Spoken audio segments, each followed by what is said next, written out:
लंगड़ा कौन सा है, रेस का कौन सा है, बारात का कौन सा है? बारात वाले को बारात में भेजना है, रेस वाले को रेस में डालना है, और लंगड़े वाले को रिटायर करना है कि भैया ये लो, थोड़ी सी घास चरो, घास खाओ, घास चढ़ो, पानी पियो, रिलैक्स करो, बाकी लोगों को तंग मत करो। कांग्रेस के विचारधारा के जो लीडर्स हैं उनकी कोई कमी नहीं है, ये भरा पड़ा हुआ है। इसी कमरे में बीजेपी को हराने का टैलेंट बैठा हुआ है,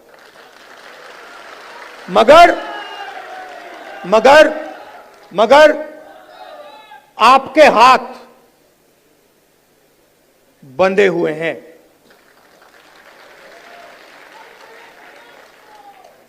बंधे क्यों हैं?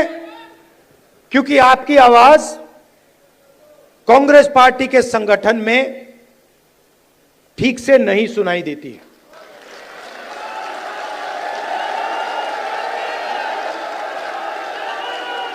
ये हमारी सेना है, ये लड़ने के लिए तैयार है, ये मरने के लिए तैयार है। बीच में दो तीन लोग उल्टे सीधे बयान देते रहते हैं।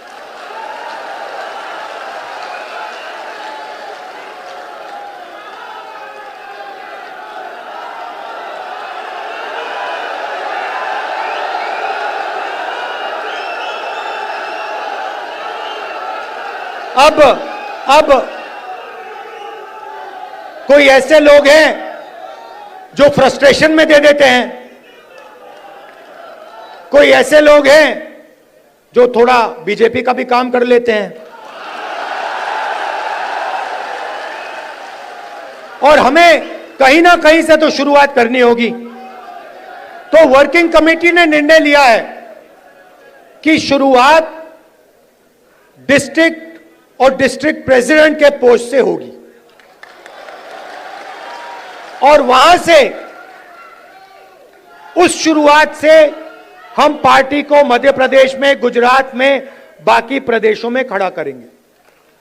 अब यहां पे डिस्ट्रिक्ट प्रेसिडेंट आए हैं, और आप में से ऐसे लोग होंगे जो पूरी शक्ति के साथ, दिल के साथ कांग्रेस पार्टी के लिए काम करते हैं, और ऐसे भी लोग होंगे जो थोड़ा थक गए हैं या जिनका मूड ठीक नहीं है, जो ज्यादा टेंशन लिए हैं। अब रेस के घोड़े और बारात के घोड़े को अलग तो करना ही पड़ेगा, और पहले मैं कहता था दो टाइप के हैं। एक रेस का घोड़ा है, कांग्रेस पार्टी कभी कभी रेस के घोड़े को बारात में भेज देती है, ये कमलनाथ ने कहा है, और कभी कभी बारात के घोड़े को रेस की लाइन में खड़ा कर देती है, उसको पीछे से वो एक चाबुक पड़ता है, वो वहीं बैठ जाता है। मगर एक तीसरी कैटेगरी है, एक हुआ बारात का, दूसरा हुआ रेस का, एक तीसरा भी होता है। कौन सा होता है? लंगड़ा घोड़ा। तो ये छांटना है हमें, लंगड़ा कौन सा है, रेस का कौन सा है, बारात का कौन सा है? बारात वाले को बारात में भेजना है, रेस वाले को रेस में डालना है, और लंगड़े वाले को रिटायर करना है कि भैया ये लो, थोड़ी सी घास चरो, घास खाओ, घास चढ़ो, पानी पियो, रिलैक्स करो, बाकी लोगों को तंग मत करो, बाकी घोड़ों को डिस्टर्ब मत करो, नहीं तो फिर कार्रवाई करनी पड़ेगी। जो लंगड़ा घोड़ा होता है, अगर वो डिस्टर्ब करता है तो उसके साथ क्या होता है जानते हो? वो मैं नहीं कहूंगा। तो ये बदलाव लाना है। गुजरात में हमने नए डिस्ट्रिक्ट प्रेसिडेंट्स चुने,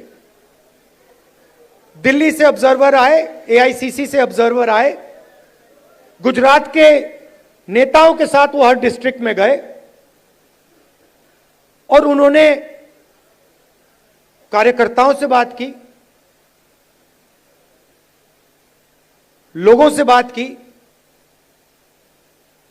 नेताओं से बात की, जिनको कांग्रेस पार्टी में सीनियर लीडर कहा जाता है उनसे भी बात की,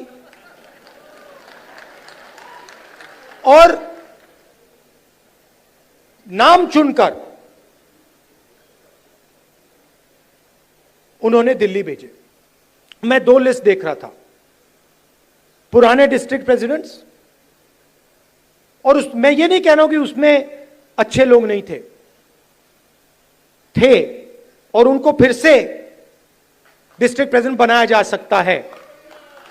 तो हम किसी को कैंसिल नहीं कर रहे हैं। अगर आप अच्छा काम कर रहे हो, जो यहां डिस्ट्रिक्ट प्रेसिडेंट बैठे हैं, अगर आप अच्छा काम कर रहे हो, आपको कोई घबराने की जरूरत नहीं। मैंने वो 2 लिस्ट देखी, जमीन आसमान का फर्क है। एक लिस्ट कहना नहीं चाहिए, मगर सीनियर नेता के असिस्टेंट,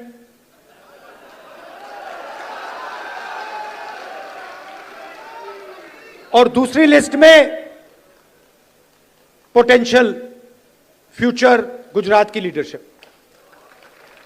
वही हम मध्य प्रदेश में करना चाहते हैं। और अगर हम ये नया बदलाव ला रहे हैं तो ये सिर्फ डिस्ट्रिक्ट लेवल पे नहीं रुक सकता है। ये एक कदम है। इसके बाद हम ब्लॉक और जो गांव तक का लेवल है, लोकल बॉडी का लेवल है, वहां भी जाएंगे। मगर मैं जो डिस्ट्रिक्ट प्रेसिडेंट बनेंगे, और सचमुच में इसी कमरे से बनेंगे, मैं आपको एक बात कहना चाहता हूं और आप अच्छी तरह सुनिए। जो लोग मध्य प्रदेश में कांग्रेस पार्टी के डिस्ट्रिक्ट प्रेसिडेंट्स बनेंगे, वो ही इस पार्टी को मध्य प्रदेश में भविष्य में चलाएंगे।